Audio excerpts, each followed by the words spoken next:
போட்டித்தேர்வு படிக்கும் மாணவ நேயர்களுக்கு வணக்கம். சப் இன்ஸ்பெக்டர் எக்ஸாமுக்கு தீவிரமாக படிச்சுட்டு இருக்கீங்க. நான் நிறைய ஸ்டூடெண்ட்டை பார்க்குறேன், நல்லா படிச்சுட்டு இருக்கீங்க. ஆனால் கடைசி நேரம் பயப்படாதீங்க. நிறைய பேர் கொஞ்சம் பயப்படுறீங்க. பயப்படவே கூடாது. ஏன்னா கடைசி நேரம் தான் பயங்கரமாக படிக்கணும். அந்த காம்படிட்டிவ் எக்ஸாமில் கடைசி ஒரு 30 நாள் இருக்குன்னு வச்சுருங்களேன். அதில் 15 நாள் ஆக்ரோஷமாக படிக்கணும். இந்த 15 நாள் நீங்கள் கரெக்டாக பிளான் பண்ணி ஆக்ரோஷமாக படிக்கணும்னா லாஸ்ட் 15 நாள் நமக்கு இது வரான்னு சொல்லி விட்டுட்டு போயிடுவீங்க. அப்போ என்ன பண்ணால் 15 நாள் நல்லா படிக்கணும். ஏன்னா 30 நாளில் அடுத்த 15 நாள் பார்த்தீங்கன்னா இதை விட தீவிரமாக படிக்கணும். ரிவிஷன் தான். வேறு எதுவுமே கிடையாது. புதுசாக எதுவுமே படிக்கக்கூடாது.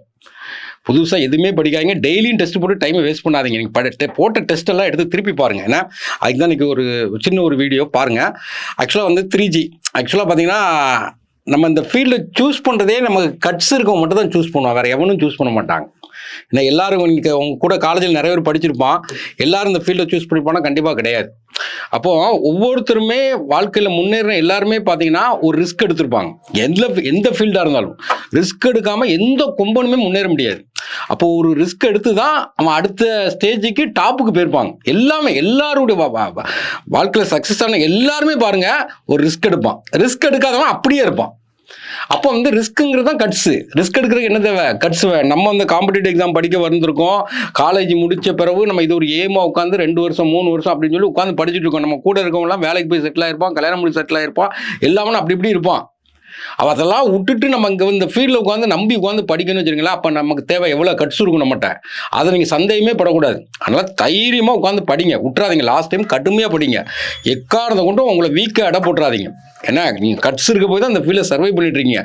இதை எப்படி அப்பாயின்மெண்ட்டாக மாற்றணும்னு பாருங்கள். அதுதான் பார்க்க போகிறோம். அப்புறம் பார்த்தீங்கன்னா க்ரோத் மைண்ட் செட் கண்டிப்பாக இருக்கணும். அதாவது க்ரோத் மைண்ட்ஸ்னால் நான் கண்டிப்பாக சாதிப்பேன், கண்டிப்பாக படிப்பேன், கண்டிப்பாக அடுத்த டெஸ்ட்டில் மார்க் எடுப்பேன். அப்போ அந்த கிளாஸில் போடுற டெஸ்ட்லேயே நம்ம க்ரோத் மைண்ட் செட் இருக்கும். ஒன்லி பாசிட்டிவாக தான் பேசணும். எக்காரணத்தை கொண்டும் நெகட்டிவாக பேசக்கூடாது. நான் போட்டேன், எனக்கு தப்பாக வருது, எனக்கு மறந்து போகுது, அப்படின்னு ஞாபகம் வச்சிங்கன்னா நெகட்டிவ் மைண்ட் செட் ஆயிரும். க்ரோத் மைண்ட் செட் இருக்கிறவன் மட்டும்தான் லைஃப்பில் அடுத்த ஸ்டேஜுக்கு போவான். அப்போ நடக்கும். வாய்ப்பை பயன்படுத்தணும். அடுத்து கிரவுண்ட் ஒர்க். இந்த கிரவுண்ட் ஒர்க் தான் முக்கியமானது. கிரவுண்ட் ஒர்க்னா நமக்கு போய் கிரவுண்டில் ஒர்க் பண்ணுற அந்த ஒர்க்கை சொல்ல வரல. இந்த இடத்துல என்ன கேட்டால் நீங்கள் படித்ததெல்லாம் திரும்ப ரிவிஷன் பண்ணணும். அப்போ படித்ததெல்லாம் நீங்கள் வந்து ஸ்கூல் புக்கு ஃபுல்லாக படிச்சிருப்பீங்க. அதெல்லாம் கையில் எடுத்துக்கிடுங்க. இதில் வந்து ரிவிஷன் பண்ணுங்கள். புரிஞ்சு படிங்க, புரியலன்னா மனப்பாடம் பண்ணிட்டு போயிருங்க. லாஸ்ட் டைம் எல்லாத்தையும் திரும்ப ஆக்சுவலாக நான் ஒரு தியரி சொல்லுவேன். 4:2:1 அப்படிம்பேன். அதாவது ஒரு பாடத்தை படிக்க ரிவிஷன். ஒரு பாடத்தை படிக்க 4 மணி நேரம் ஆச்சுன்னா அதே பாடத்தை திரும்ப படிக்க 2 மணி நேரம் ஆகணும். அதே பாடத்தை திரும்ப படிக்க 1 மணி நேரம் ஆகணும். அப்போ நீங்கள் வந்து ஒரு டைம் டேபிள் போடணும். டைம் டேபிள் போட்டு இதுவரைக்கும் என்னெல்லாம் படிச்சிங்களோ அதை திரும்ப உட்காந்து படிங்க. அப்போ ரிவிஷன் 3 ரிவிஷன் போடுங்க. ரிவிஷன் விட உங்களுக்கு கேர்லெஸ் மிஸ்டேக் வரவே வராது. ஓவர் திங்கிங் பண்ணக்கூடாது. பரீட்சையில் போய் நீங்கள் ஓவர் திங்கிங்லாம் பண்ணக்கூடாது. நீங்கள் நல்லா கான்ஃபிடென்ட்டாக போகணும். Ground work. அதுக்கப்புறம் புக்கெல்லாம் படிக்கணும். இது போய் என்ன புக்கு படித்தாலும் படிங்க. அதுக்கு பிறகு முக்கியமாக நீங்கள் எல்லாரும் பண்ணுற மிஸ்டேக் இங்கே தான். மார்க் டெஸ்ட்னு சொல்லி நிறைய டெஸ்ட் போட்டு பார்க்கிறீங்க தவிர அந்த டெஸ்ட்டை வந்து திரும்ப எடுத்து போட்டு பார்க்கணும்.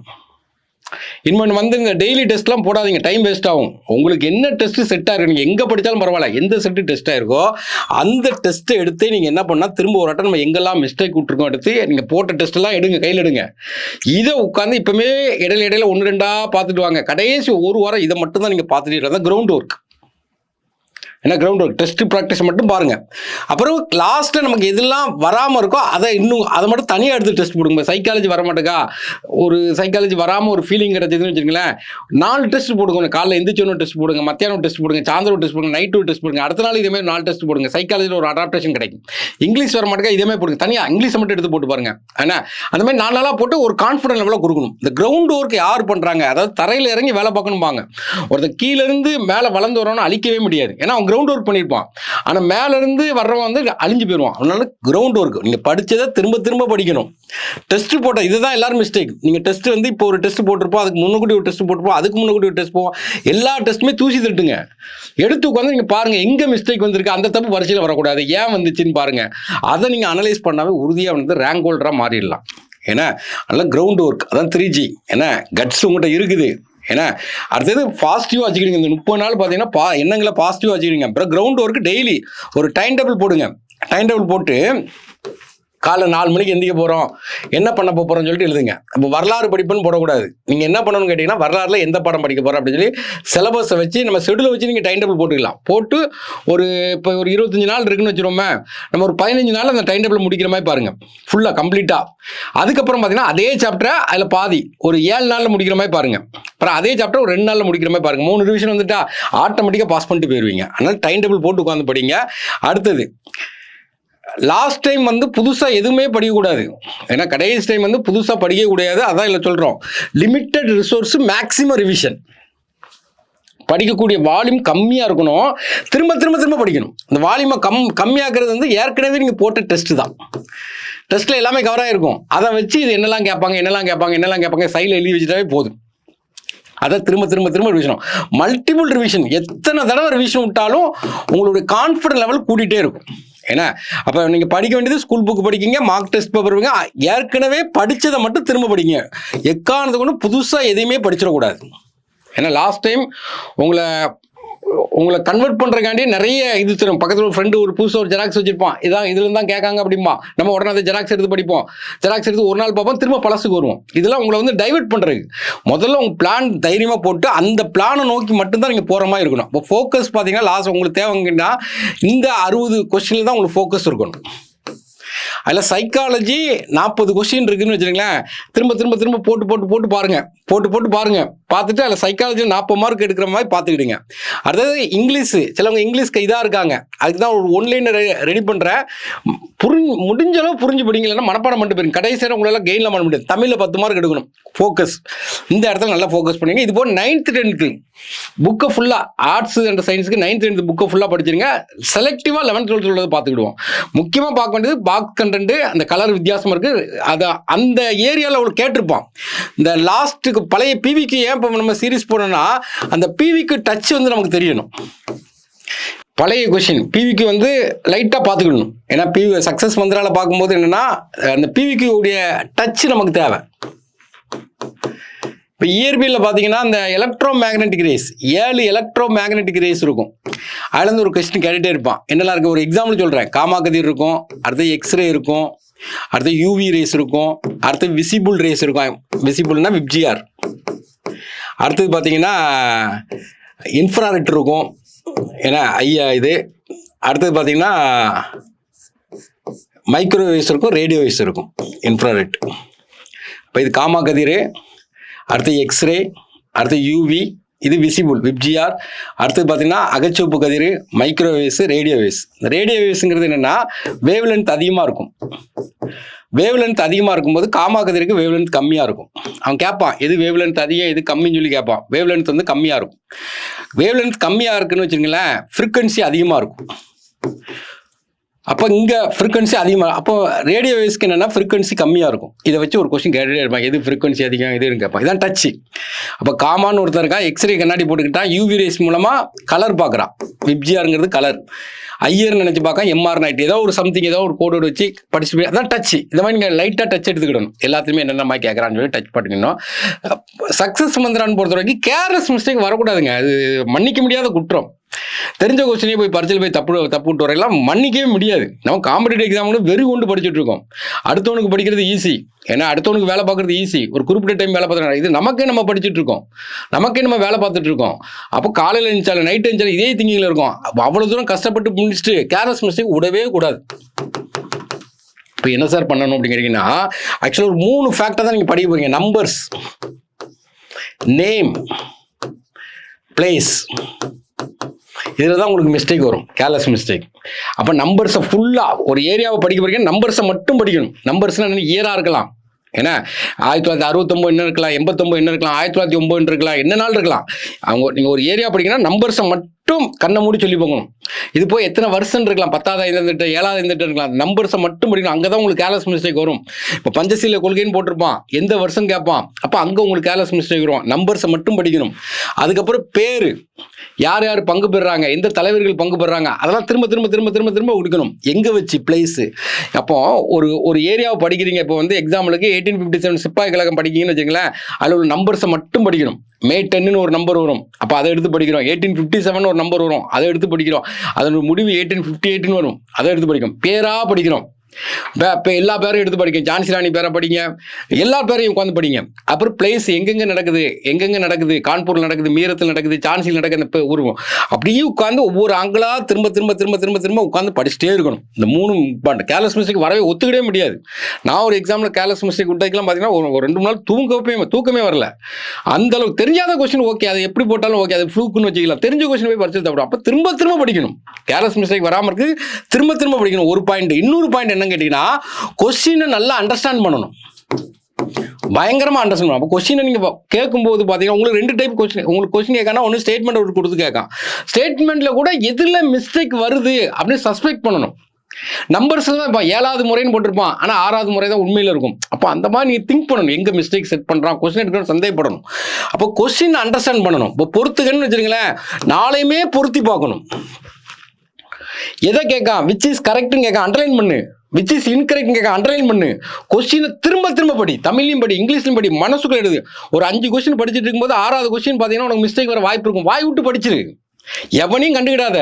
அப்பந்தான் கேர்லெஸ் மிஸ்டேக் வராது. அதை நீ இங்கேயே ஆப்ரேட் பண்ணணும். இப்போ டெஸ்ட் போடுற இடத்துலயே நீ அதை ஆப்ரேட் பண்ணி பார்த்துட்டு போனாதான் அங்கே போய் மிஸ்டேக் வராது. அப்போ இங்கே வர டெஸ்ட்டை வந்து நீ கரெக்டாக யூஸ் பண்ணணும். இங்கே நீ நாளைக்கு ஞாயிற்றுக்கிழமை நாளைக்கு டெஸ்ட் எழுதுற. இப்போ நம்ம இன்ஸ்டியூட்டை பொறுத்த வரைக்கும் ஞாயிற்றுக்கிழமை ஓப்பன் டெஸ்ட். அது என்னன்னு கேட்டிங்கன்னா, நமக்கு வந்து அப்படியே போன வருஷம் நடந்த கொஸ்டின் அதே பேட்டர்ல இருக்கும், தீம் மட்டும் மாறி இருக்கும். ஆனால் செவ்வாய்க்கிழமை வெள்ளிக்கிழமை போட்டு டஃப்பாக இருக்கிற மாதிரி இருக்கும். ஏன் டஃப்பாக இருக்குன்னா, அது அப்படியே ஸ்கூல் புக்லேருந்து எப்படி கேட்கணுமோ டைட்டாக கேட்குற மாதிரி இருக்கும். இப்போ எந்த டெஸ்ட் அந்த ஓப்பன் டெஸ்ட் விட்டுரு, செவ்வாய்க்கிழமை வெள்ளிக்கிழமை வரணும்னு வச்சுருமே, அந்த டெஸ்ட் செவ்வாய்க்கிழமை வரணும்னு வச்சுருமே, இதே மாதிரி 3 ரிவிஷன் அடிச்சுட்டு வா பரீட்சைக்கு வரும்போது. கேர்லெஸ் மிஸ்டேக்கே வரக்கூடாது. என்ன இங்கேயே நீ மிஸ்டேக் விட்டனா அங்கே போய் எப்படி மிஸ்டேக் விடாமல் இருக்க முடியும்? அப்போ கேர்லெஸ் மிஸ்டேக் விடக்கூடாதுன்னு சொல்லி போடுவது. நல்லா படிச்சுட்டு வா. நான் தான் 130 மார்க் எடுக்கணும், இங்கே நீ 100 எடுத்துட்டு அங்கே போய் 130 வரணும்னு எதிர்பார்க்க முடியுமா? என்ன இதனால மிஸ்டேக் என்ன? இங்கே நீ டெஸ்ட் போடும்போது நீங்கள் என்ன பண்ணுறீங்க கேட்டிங்கன்னா, ஸ்பீடாக போட்டுருந்தீங்க. அங்கே வாழ்க்கைன்னு சொல்லிட்டு மெதுவாக போடுறீங்க. இங்கே என்ன ஸ்பீடு போடுறீங்க அதே ஸ்பீடு அங்கே போடுங்க. டைம் மேனேஜ்மெண்ட் வைங்க. இங்கேயுமே டைம் மேனேஜ்மெண்ட் வைங்க. இங்கே டெஸ்ட் போடும்போது டைம் மேனேஜ்மெண்ட். இந்த இப்போ வரக்கூடிய டெஸ்ட் செவ்வாய் வெள்ளி ஞாயிற்றுக்கிழமை சொல்லிட்டு நமக்கு கிட்டத்தட்ட பார்த்தீங்கன்னா ஒரு 3 வாரம் இருக்குன்னு வச்சுக்கலாம். 3 வாரம்னா ஒரு 10 டெஸ்ட் எழுத போறீங்கன்னா, அந்த 10 டெஸ்ட்டை ஒன்று இம்ப்ரூவ் பண்ணு. அங்கே போய் கேர்லெஸ் மிஸ்டேக் வராது. அதனால் கேர்லெஸ் மிஸ்டேக் வரவே கூடாது. மினிமம் 2 ரவுண்ட் வரணும். ஏன்னா ஒரு ஆட்டம் தெரிஞ்ச கொஸ்டின்லாம் போயிடணும். திரும்ப 2வது ரவுண்ட் வந்து எதெல்லாம் விட்டுருக்குன்னு சொல்லி பார்க்கணும். அந்த அளவுக்கு ஸ்பீட் அண்ட் அக்யூரேசி இருக்கணும். அப்புறம் செல்ஃப் டவுட் இருக்கவே கூடாதுங்க. செல்ஃப் டவுட் இருந்தால் எவனாலையும் முன்னேற முடியாது. நாளைக்கு இப்படி நடந்துருமோ நினைச்சேன்னா ஒன்று அடுத்த ஸ்டெப் நீ வைக்கவே முடியாது. நீ வலது காலம் முன்னாடி வச்சதா இடது காலம் ஆட்டோமேட்டிக்காக வரும். வலது கால் வைக்கவே நீ யோசிச்சிருந்தா இடது கால் வரவே வராது. செல்ஃப் டவுட் இருந்தால் வாழ்க்கையில் முன்னேற முடியாது. நெக்ஸ்ட் இந்த டெஸ்ட் டைம் டேபிள் இந்த கொடுக்க பாருங்க. இந்த மாதிரி நீ உனக்கு ஏற்ற மாதிரி வச்சுக்கோ. நான் இது எனக்கு ஏற்ற மாதிரி நான் கொண்டு வந்திருக்கேன். இப்போ நமக்கு 2.5 மணி நேரம் எக்ஸாமு. ஏன்னா 2.5 மணி நேரம் எக்ஸாமு. நீ என்னன்னா அடுத்தாப்புல டெஸ்ட் போட போகிறேன், நாளைக்கே நீ டெஸ்ட் போட போகிறேன்னு வச்சுருக்கீங்க. அந்த கோடிங் சீட்டில் பென்சில் வச்சு எழுதிரு.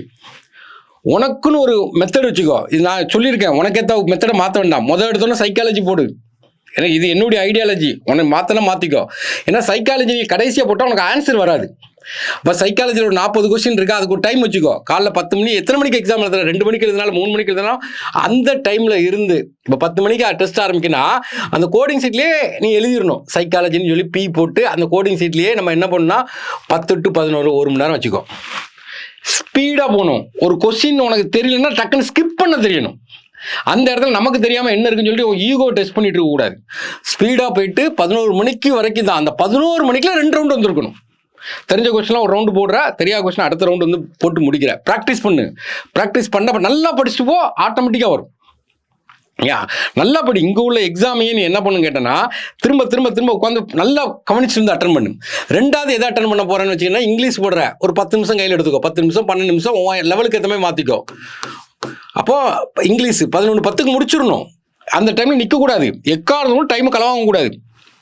அடுத்தாப்புல போடக்கூடிய டெஸ்ட் இந்த இடத்துல களவாங்கக்கூடாது. அடுத்த 3வது நம்ம என்ன பண்ணோம், இல்லை தமிழ் போடுறோன்னு வச்சுக்கோ. 11:10 to 12 மணி, இதுக்கு 5 நிமிஷம் போதும். ஆனால் அதுக்கப்புறம் நம்ம எங்கே என்ன போகிறோன்னா ஆர்ட்ஸ் சயின்ஸுக்கு வர்றோம். அதுக்கும் ஒரு 1 hour உனக்கு கொடுத்துட்டேன். அவ்வளோதான், தேவை கிடையாது. கேர்ஃபுல்லாக படி. ஒரு ரவுண்டுன்னு என்னென்னா ஃபஸ்ட்டு தெரிஞ்ச 100% தெரிஞ்ச கொஸ்டின் மட்டும் போடுறேன். 2வது தெரியாத கொஸ்டினாக இருந்தால் உனக்கு ஆள் மனசு முதல்லயே சொல்லுது தெரியாது, உடனே ஸ்கிப் பண்ணிடு. 2வது ரவுண்டு வரும்போது தெரியும். ஏன்னா ஒரு 7வது கொஸ்டினுக்கு ஒரு குழு வந்து இங்கே வச்சுருப்பானா 12வது கொஸ்டின் வச்சுருப்பான். அப்படி கம்ப்ளீட்டாக கோத்ரூ பண்ணிட்டு திரும்ப வரும்போது 12வது கொஸ்டின் குழுவை பார்க்கும்போது இங்கே உனக்கு ஆன்சர் வந்துடும். அப்போ முதல் ரவுண்டில் 100% தெரிஞ்ச கொஸ்டினை போட்டு 2வது ரவுண்ட் வந்து தெரியாத கொஸ்டினை போடுங்க. ஏன்னா அப்போ வந்து இதுக்கு 1 hour கடைசி ஒரு 10 நிமிஷம் இருக்குது. இதெல்லாம் அதிக டைம் தான். ப்ராக்டிஸ் பண்ணிட்டே இரு. நல்லா படிச்சுட்டு போ. டெஸ்ட்டுக்கு 100% படிச்சுட்டு போ. கடைசி ஒரு 10 நிமிஷம் வச்சு எல்லாத்தையும் செக் பண்ணிடு. அப்போ சைக்காலஜி முதல்ல போடுங்க, அதான் நல்லது. 2வது உனக்கு நீங்கள் அரைக்குறையாக வீக் ஃபீல் பண்ணுறது இங்கிலீஷு, 3வது தமிழ், அடுத்தது ஆர்ட்ஸு சயின்ஸு கலந்து தான் கிடக்க போகுது. அதை வந்து நீங்கள் 1 ரவுண்டு 2 ரவுண்டு போடுங்க. இல்லை இவ்வளோ டைம் திரும்ப டைம் எடுத்து போட்டுக்கோ. அதாவது டெஸ்ட்டை ஃபஸ்ட்டு மதிக்கணும். அதை நீ மதிச்சாதான் அதுவும் உன்னை மதிக்கும். நீ அதை கேஷுவலாக நினச்சிடாத. அதை வந்து என்ன செய்யறது, தீவிரமாக ஃபாலோ பண்ணுங்க. இங்கே உள்ள டெஸ்ட்டுமே நெக்ஸ்ட் டெஸ்ட் பிளான்.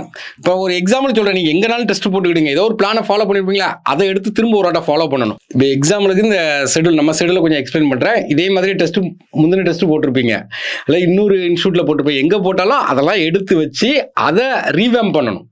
ரிவ்யூ திரும்ப அதை வந்து படிக்கணும். அதுதான் உனக்கு கம்ப்ளீட் பண்ண முடியும். இப்போ எக்ஸாம்பிளுக்கு எப்படி படிக்கணுங்கிறது சொல்கிறேன். இப்போ நாளைக்கு வந்து நம்ம இன்ஸ்டியூட்டில் ஃபுல் டெஸ்ட் வைப்பாங்க. அதை நீ வந்து ஃபுல் டெஸ்ட்டு கேர்லெஸ் மிஸ்டேக் வராமல் ஒரே டார்கெட் பாரு, 2 ரவுண்டு போகணும்னு சொல்லிட்டு ஒரு குறிக்குலர் போடு. அடுத்த நாள் டெஸ்ட்டுக்கு நான் படிக்கிறே சொல்கிறேன். இப்போ நமக்கு என்னென்னா திங்கக்கிழமை ஒரு நாள் லீவ் இருக்கும், சனிக்கிழமை சண்டே மத்தியானம் ஒரு லீவ் இருக்கும். இந்த கேப்பில் 2 ரிவிஷன் பண்ணணும். இப்போ உனக்கு சிலபஸை பொறுத்த வரைக்கும் என்ன கேட்டிங்கன்னா, இப்போ 8th ஹிஸ்ட்ரி மட்டும் தானே இருக்குது. இல்லை இருக்கிறது என்னன்னா 8th ஹிஸ்ட்ரி மட்டும் தானே இருக்குது. அப்போ நீ 8th ஹிஸ்ட்ரியில் நம்ம என்ன பண்ணுறோம் கேட்டிங்கன்னா, இயர் என்னெல்லாம் வருதுன்னு படிக்கிறோம், அதில் என்னென்ன நேமெல்லாம் யூஸ் பண்ணுறோன்னு படிக்கிறோம், அதில் என்னென்ன பிளேஸ்லாம் யூஸ் பண்ணுறோம், 2 ரவுண்டு படிக்கிறோம். சயின்ஸை பொறுத்த வரைக்கும் 10th கெமிஸ்ட்ரி படிக்கிறோம். இதெல்லாம் மனப்பாடம் பண்ணணுமோ அவ்வளோத்தையும் படிச்சிடணும். எனக்கு கெமிக்கல் நேம் இருக்குது, எல்லாத்தையும் படிச்சுக்கணும். இப்போ கரண்ட் அஃபேர்ஸ் நமக்கு சிலபஸில் கொடுத்துருக்கோம், ஆப்பிச்சூரிஸ் அதை நம்ம போட்டுருவோம். இதுக்கு வந்து ஒன்றுமே கிடையாது, ஒரு 20-30 பேர் தான் வரும், படிச்சுக்கிட்டோன்னு வச்சுருமே, அதை விட்டுருங்க. இப்போ அடுத்தாப்புல முக்கியம் என்ன கேட்டிங்கன்னா, நம்மளை பொறுத்த வரைக்கும் என்ன கேட்டிங்கன்னா, இது 7ஆம் வகுப்பில் பார்த்தீங்கன்னா தமிழ், இது நீங்கள் வேகமாக படிச்சுடுவீங்க, படிச்சு. அப்புறம் வாய்ஸ் உங்களுக்கு வந்து ஏதோ ஒரு சேனலில் கேட்டுட்டு ஸ்கூல் புக்கில் உள்ளது மட்டும் மனப்பாடம் பண்ணிட்டு போயிடும். முடிஞ்சளவு புரிஞ்சு படி, இல்லைன்னா படிச்சுட்டு போயிடும். அந்த மனப்பாடம் பண்ணுற மெட்டீரியல் கூட நம்ம கொடுத்துடலாம், அதுலேருந்து நல்லா படிச்சுட்டு போயிடும். அடுத்தாப்புல நமக்கு சைக்காலஜியை பொறுத்த வரைக்கும் என்னென்னா, மென்டல் எபிலிட்டியில் ரேஷியோ மட்டும் தான் கொடுத்துருக்காங்க. இது சின்ன சாப்டர். இதை என்ன பண்ணணும்னு கேட்டிங்கன்னா, சண்டே வந்து ஃபுல் ரிவிஷன் பண்ணணும். மத்தியானத்து மேலே இல்லைனா ஃபுல் மார்க் எடுக்கணும்னு நினைக்கணும், ஃபுல் ரிவிஷன் பண்ணணும். அடுத்தாப்புல நீ என்ன பண்ணணும் கேட்டேன்னா, நார்மலாக நெக்ஸ்ட் என்ன பண்ணால், திங்கக்கிழமை காலையிலையும் உட்காந்து ஒரு ரிவிஷன் பண்ணுறேன், திங்கக்கிழமை நைட்டு ரிவிஷன் பண்ணேன், காலைல 10 மணிக்கு பரிச்சை எழுத போறீங்கன்னா பரீட்சைக்கு போகிற வரைக்கும் செமஸ்டருக்கு படிக்கிற மாதிரி படிச்சுட்டு வா. கான்சன்ட்ரேஷன் ஃபுல்லாக இங்கே தான் இருக்கணும், வேறு எங்கேயுமே இருக்கக்கூடாது. இதேமாதிரி ஒவ்வொரு டெஸ்ட்டையும் போட்டுகிட்டே இருந்தால் உன்னுடைய லெவல் வந்து இம்ப்ரூவ் ஆகிட்டே இருக்கும். இப்போ இந்த டெஸ்ட்டுக்கு அடுத்தாப்புல வர வெள்ளிக்கிழமை 2 நாள் நமக்கு லீவ் வருது, 9th ஹிஸ்ட்ரியை படிக்கிற. இதே மாதிரி நம்ம டெஸ்ட் எல்லாத்தையும் பார்த்தீங்கன்னா ஓவராலாக எல்லாமே சிலபஸ் கம்ப்ளீட் ஆயிரும். ஒரு எக்ஸாம்பிளுக்கு இப்போ எல்லா டெஸ்ட்டுமே பார்த்தோன்னா உனக்கு பாரு, ஒரு 25 டெஸ்ட் இருக்குன்னு வச்சுருமே. இங்கே வர 6லேருந்து 10 வர ஹிஸ்ட்ரி ரிவ்யூ வந்துடும், 11th 12th பாக்ஸ் கண்டென்ட் வந்துடும். அப்புறம் சயின்ஸை பற்றி சோலஜியில் செலக்டிவ் டாபிக் வந்துடும், இல்லை டேட்டா இன்டர்பிரேஷன் வந்துடும். இது ஃபுல்லாகவே இந்த சிலபஸ் வந்து கம்ப்ளீட்டாக. இப்போ என்ன சொல்ல வரேன்னு கேட்டிங்கன்னா, இப்போ வரக்கூடிய டெஸ்ட்டை வந்து ஃபுல் மார்க் எடுக்க ஃபோக்கஸ் பண்ணுங்கள். அப்போ பழைய டெஸ்ட் என்ன சார் செய்ய அப்படின்னு சொல்லி பார்க்கும்போது, இப்போ தான் நீங்கள் என்னென்னா பழைய டெஸ்ட்டை தூசி தட்டணும். அதை என்ன பண்ணால், பழைய டெஸ்ட்டையும் இடையில ஒரு நாள் கேப்பு கிடைக்குதுன்னா அந்த பழைய டெஸ்ட்டு நம்ம போட்டதை எடுத்து ரிவிஷன் பண்ணணும். இப்போ ஏற்கனவே போட்ட டெஸ்ட் ஒன்று கிடக்குது, ஏதோ ஒரு டெஸ்ட் வந்து கிடக்குது. இப்போ எக்ஸாம்பிள் 11 ஏற்கனவே முடிஞ்சு போச்சு. அங்கே என்ன இருக்குது, 6th 7th பாலிட்டி இருக்கா, அதுக்கு டெஸ்ட்டு போட்டிருப்பீங்களா, அதுக்கு நீங்கள் படிச்சிருப்பீங்களா, அதை எடுத்து திரும்ப உட்காந்து படிங்க, ரிவிஷன் பண்ணுங்கள். அந்த டெஸ்ட்டில் என்னென்ன மிஸ்டேக் வந்ததுன்னு பாருங்கள். அப்புறம் சயின்ஸில் ஃபிசிக்ஸ் இருக்கா 9th, அதை எடுத்து திரும்ப படிங்க. இப்போ என்ன பண்ணணும் கேட்டிங்கன்னா, இடையில என்ன அந்த பழைய டெஸ்ட்டை ஃபுல்லாக நீங்கள் கம்ப்ளீட் பண்ணணும். புது டெஸ்ட்டுக்கு படிக்கணும், விட்டுறக்கூடாது. புது டெஸ்ட்டை ஃபோக்கஸ் பண்ணி ஃபுல் மார்க் எடுக்கணும், கேர்லெஸ் மிஸ்டேக் வரக்கூடாது, ஃபுல் மார்க் எடுக்கணும், படிக்கணும். பழைய டெஸ்ட்டை இடையில இப்போ வந்து செவ்வாய்க்கிழமை ஒரு டெஸ்ட் இருக்குது, அடுத்து நமக்கு வெள்ளிக்கிழமை வருதா, 2 நாள் கேப் வருதா, அதில் ஒரு நாள் பழைய டெஸ்ட்டுக்கு எடுத்துக்கிடணும். அந்த பழைய டெஸ்ட்டுக்கு எடுத்துட்டு உட்காந்து பழைய டெஸ்ட்டையும் கவர் பண்ணி முடிக்கணும். இதை கடைசி ஒரு வாரம் இந்த டெஸ்ட் போட்டிருப்பீங்க பார்த்தீங்கன்னா, இந்த படித்தது டெஸ்ட் போட்டது, இதை மட்டும் வச்சுட்டு எங்கேயாட்டும் ஒரு கண்ணுக்கு தெரியாத ஒரு இடத்துல போய் ரிவிஷன் பண்ணணும், மல்டிபிள் ரிவிஷன். இதுதான் உங்களுக்கு கடைசியாக நீங்கள் பண்ண முடியும். நீங்கள் இதை விட்டுட்டு யோசிச்சுட்டு இருக்காங்க. இது நான் கொடுக்குற ஒரு சின்ன பிளான். நீங்கள் இந்த எக்ஸாமுக்குன்னு ப்ரிப்பேர் பண்ணுறீங்க, இன்னும் இது ஆழமாக டிசைன் பண்ணுங்கள். அப்போ இதுதான் உங்களுக்கு தேவை. கடைசி நேரம் தேவை வந்து உங்களுக்கு வந்து என்ன கேட்டிங்கன்னா, இதுதான் டெஸ்ட்டை வந்து நீங்கள் ஏற்கனவே போட்ட நிறைய டெஸ்ட் இருக்கும். இப்போ போட்ட டெஸ்ட், முதல் டெஸ்ட், அதெல்லாம் வேண்டாம். இப்போ இந்த டெஸ்ட்டை பிளான் பண்ணுங்கள். இது இப்போ நம்ம போட்ட பிளான் உங்களுக்கு தெரிஞ்சிருக்கும். டெஸ்ட்டு கம்ப்ளீட்டாக கவர் ஆகிருக்கும். 6லேருந்து 12 வரை ஆர்ட்ஸ் கவர் ஆகிருக்கும், சயின்ஸ் கவர் ஆகிருக்கும், சைக்காலஜியில் எல்லாம் கவர் ஆகிருக்கும், தமிழ் கவர் ஆகிருக்கும், இங்கிலீஷ் கவர், எல்லாமே கம்ப்ளீட்டாக கவர் ஆகிருக்கும். இதை எடுத்து நீங்கள் ரீஒர்க் பண்ணாவே போதும். எனக்கு தெரிஞ்சு கண்டிப்பாக டாப் 10ல் ஒரு ஆளாக நீங்கள் இருப்பீங்க. ஆனால் இதை விட்டுறக்கூடாது. 1 is better than அதர்ன்னு சொல்லி போயிட்டே இருந்தால் கடைசி வரை போயிட்டு தான் இருப்போம். ஏன்னா டெஸ்ட்டும் டெய்லி போட்டு டைம் வேஸ்ட் பண்ணக்கூடாது. அதனால் கடைசி நேரம் தீவிரமாக படிக்கணும், பாசிட்டிவாக படிக்கணும். அப்போ வந்து இந்த டெஸ்ட்டை கொஞ்சம் மாடலை ஃபாலோ பண்ணிக்கிடுங்க. அதை எடுத்து பிரிண்ட் அவுட் எடுத்து திரும்ப ஒரு பாருங்கள். இப்போ நம்ம போட்ட டெஸ்ட் மாடலையே இதில் கூட அட்டாச் பண்ணி விடுறேன். திரும்ப எடுத்து நீங்கள் என்ன செய்யுங்க பாருங்கள், எல்லாமே கவர் ஆகிருக்கும். அதை வச்சு நீ ஒரு ரிவிஷன் பிளான் போடு. அதை 3 ரவுண்டு போடணும், 4:2:1 அந்த ரவுண்டில் போடுங்க, இதாக இருக்கும். அடுத்தது எக்ஸாம் கால் எல்லாரும் பண்ண. இப்போ இங்கே உள்ள எக்ஸாம் காலே நீங்கள் கரெக்டாக யூஸ் பண்ணணும். பொதுவாக எக்ஸாம் காலை பொறுத்தவரைக்கும் ஹால் டிக்கெட்டு அவங்க கேட்குற டாக்குமெண்ட்லாம் எடுத்துகிட்டு போயிருந்தோம். ரீச் ஆன் டைம் இங்கேயே நீங்கள் என்ன பண்ணால், இங்கே டெஸ்ட்டு போட வரும்போதே நம்ம என்ன பண்ணால் கரெக்டான டைமுக்கு ஒரு 10 நிமிஷம் முன்னக்கூட்டியே வந்துடணும். ஏன்னா எப்படி ஒரிஜினல் எக்ஸாம் இருக்கோ அதே மாதிரி ஃபீல் பண்ணணும். ஏன்னா அப்புறம் எக்ஸாமுக்கு முன்னக்கூட்டி நீங்கள் யார்ட்டையுமே பேசக்கூடாது. ஏன்னா don't discuss before exam. Exam முன்னாடி பேசவே கூடாது. இங்கேயுமே அப்படி தான் ஃபாலோ பண்ணணும். பேசினா எனர்ஜி லாஸ் ஆகும். அப்போ எக்ஸாமுடைய பெர்ஃபார்மன்ஸ் வந்து குறையும்.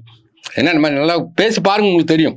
டிஸ்கஸ் பண்ண பயப்படவே கூடாதுங்க. பயந்தால் ஒரு வேலைக்கு லைக் பண்ண மாட்டோம். நம்ம எக்ஸாமுக்கு பயப்படக்கூடாது. நான் தான் படிப்பேன், மிஸ்டேக் வந்தால் நான் தான் அது காரணம் எடுங்க, அடுத்தாப்புல அந்த மிஸ்டேக் வராது. இன்னொருத்தன காரணம் சொல்லக்கூடாது. அப்புறம் பார்த்தீங்கன்னா எக்ஸாமுக்கு நாளைக்கு எக்ஸாம் இருக்குன்னா முந்தின நாள் நல்லா ரெஸ்ட் எடுத்துடணும். அடுத்தது ஸ்டிக் டு யுவர் பிளான். இந்த பிளான் தாங்க இம்பார்ட்டன்ட். இன்றைக்கி என்ன பண்ண போகிறேன், நாளைக்கு என்ன பண்ண போகிறேன், அந்த பிளான் ரொம்ப இம்பார்ட்டன்ட். அப்போ டெஸ்ட்டு காலில் எதை முதல்ல அட்டன் பண்ண psychology, English, Tamil, arts and science, இந்த பிளானை எக்காரணத்தாலும் அங்கே போய் மாற்றிடக்கூடாது. இங்கே என்ன மாதிரி டெக்னிக்கல் யூஸ் பண்ணுற அந்த டெக்னிக்கல் தான். இப்போ இங்கே வந்து நீ கண்டிப்பாக இந்த மெத்தட் அப்ளை பண்ணிடு. 10 to 11 சைக்காலஜி, அது முடிஞ்சிட்டுனா ஆட்டோமேட்டிக்காக உங்கள் கை அங்கே போயிடணும். 11:10 இங்கிலீஷு, 11:10 to 11:20 என்னது தமிழ், 11:20 to 12 டைம் போயிடணும். எழுதி பழகி பாரு, பார்த்தா தான் உனக்கு வரும். அடுத்தது பார்த்தீங்கன்னா don't start with first question. எப்போவுமே பார்த்தீங்கன்னா முதல் கொஸ்டின் உங்களுக்கு ஒரு மாதிரி உன்னை டைம் எடுக்கிற மாதிரி உன் மைண்டை அப்சர்வ் பண்ணுற மாதிரி வச்சுருப்பான். அதை ஸ்கிப் பண்ணிட்டு போ, அடுத்த கொஸ்டின் போடு. ஒரு ட்ரையாக இருக்குன்னா கொஸ்டினை பார்த்தாவே உனக்கு தெரியும். அதை ஸ்கிப் பண்ணிட்டு போனோன்னா ஈஸியாக போட்டுடலாம். அடுத்தது பிறகு நம்ம டெஸ்ட் போடுற இடத்துல பேசவே கூடாது. 2.5 மணி நேரம் கான்சன்ட்ரேஷன் அங்கேயே தான் இருக்கணும். ஈஸி கொஸ்டினை ஃபஸ்ட்டு போடு, அதான் முதல் ரவுண்டுங்க. ஃபஸ்ட்டு கொஸ்டின் தெரிஞ்ச கொஸ்டினாக போடு. 2 திஸ் ஆர் தட்னு இருக்கக்கூடிய கொஸ்டின் போடு. பிறகு ஈகோ இருக்கவே கூடாது. ஈகோனா என்னன்னு கேட்டிங்கன்னா, ஆக்சுவலாக ஈகோனா இந்த இடத்துல மீனிங் என்னன்னு கேட்டிங்கன்னா, ஒரு கொஸ்டின் நீங்கள் போட்டுட்டு இருப்பா, அது உனக்கு தெரியாது, இது எப்படி நமக்கு தெரியல, விடவே கூடாது அப்படின்னு சொல்லிட்டு அதுலேயும் உட்காந்துடக்கூடாது. அதை விட்டுட்டு அடுத்த கொஸ்டின் போயிட்டு திரும்பவா அதை நீ போட்டுடலாம். எக்ஸாம்பிளுக்கு எனக்கு நடந்ததே சொல்கிறேன் பாருங்க. 1/9/52/94 நெக்ஸ்ட் என்ன நம்பர், ஒரு நம்பர் சீரிஸ், ஒரு குரூப் 1 எக்ஸாமில் கேட்ட கொஸ்டின். 15 நிமிஷம் அதில் உட்காந்துருக்கேன். நமக்கு இது தெரியாமல் எப்படி இருக்கும் அப்படின்னு. கடைசியில் செய்யவும் இல்லை. வெளியே வந்து பார்த்தா கொஸ்டின் சாதாரண கொஸ்டின். இந்த மாதிரி ஏதாட்டும் ஒருத்தர் நிற்கக்கூடாது. அப்போ டைம் பார்த்துட்டு ஓடிட்டே இருக்கணும். இப்போ இது சாதாரண கொஸ்டின், இது 1 ஸ்கொயரு, இது 3 ஸ்கொயரு, இது 5 ஸ்கொயரு, 7 ஸ்கொயரு, அடுத்த 9 ஸ்கொயர் வரணும். இப்போ வந்து 1 9 சிங்கிள் நம்பர், 5 ஸ்கொயருங்கிறது 25 மாற்றி எழுதுனா 52, 7 ஸ்கொயருங்கிறது 49, அதை ரிவர்ஸாக எழுதுனா 94, அப்போ 9 ஸ்கொயருங்கிறத 81, ரிவர்ஸாக எழுதுனா 18. அங்கே வச்சு தோணவே இல்லை. இந்த மாதிரி ஈகோ இருக்கக்கூடாது. ஒரே கொஸ்டின் உட்காரக்கூடாது. ஓவர் டிஸ்கஸிங் பண்ணக்கூடாது. கொஸ்டினை பார்த்துட்டு இது இப்படி கேட்டானா அப்படின்னு இருக்கணும். டிஸ்கஸ் பண்ணக்கூடாது, ஓவர் அனலைஸ் பண்ணக்கூடாது. நமக்கு ஒரு கொஸ்டின் தெரியலன்னு வச்சுருங்களேன், அடுத்த கொஸ்டின் போடும்போது மைண்டில் அதான் ஓடிட்டு இருக்கும், அடுத்த கொஸ்டின் போடும்போது அதான் மைண்டில் ஓடிடும். அந்த திங்கிங் இருக்கக்கூடாது. தெரியலன்னா ஸ்கிப் பண்ணிட்டு அடுத்த கொஸ்டினுடைய கான்சன்ட்ரேஷன். அது ப்ராக்டிஸ் பண்ணணும். ப்ராக்டிஸ் தான். எவ்வளோ தூரம் ப்ராக்டிஸ் பண்ணுறீங்களோ அவ்வளோ தூரம் பரீட்சையில் சக்ஸஸ் பண்ணலாம். இதில் வந்து இப்போ நான் பேசுகிறதுனால கிடையாது, நீ ஒர்க் பண்ணுற, நீ எவ்வளோ தூரம் ஒர்க் பண்ணுறியோ அதுக்கேற்ற உயரம் உன்ட்ட இருக்கும். நீ அறகுறையாக ஒர்க் பண்ணிட்டு எனக்கு உயரம் வேணும்னு நீ ஆசைப்பட முடியாது. அதனால் உன்னுடையது நீ தான் ரெஸ்பான்சிபிள். நீ கடைசி டைம் பிளான் பண்ணு, நல்லா பிளான் பண்ணு. அந்த இப்போ எடுத்து நம்ம ஒரு டெஸ்ட் சீரிஸ் போட்டோம்னா கீழே பண்ணுற அந்த டெஸ்ட்டில் எல்லாமே உனக்கு சிலபஸ் ஃபுல்லாக கவர் ஆயிரும். ஆர்ட்ஸ் கவர் ஆகிடும், சைக்காலஜி கவர், எல்லாமே கவர். அதை எடுத்து உனக்கேற்ற மாதிரி நீ எப்படி படிச்சுன்னு சொல்லிட்டு ஒரு பிளான் பண்ணு. டைரியில் எழுது. இன்னைக்கு நாளைக்கு நான் என்ன பண்ணணும்னு எழுது. ஒவ்வொரு நாளும் பிளான் பண்ணு. அடுத்த நாள் என்ன பண்ண போகிறேன்னு எழுது. லாங் டேர்ம் பிளான் ஒன்று போடு, short term plan. Long term பிளான்னா ஒரு வாரத்துக்கு என்ன பண்ண போகிறேன்னு போடு, ஒரு நாளைக்கு என்ன பண்ண போகிறேன் போடு. டெஸ்ட் வந்து இந்த மாதிரி டெஸ்ட் அட்டன் பண்ணிட்டு திரும்ப எடுத்த கொஸ்டின் பேப்பர் எல்லாம் பாரு. அதை விட்டுறாத. எல்லாத்துக்கும் காரணம் நீ தான். அதனால் நீ துணிஞ்சு உட்கார்ந்தபடி கண்டிப்பாக வேலை கிடைக்கும். வாழ்த்துக்கள்.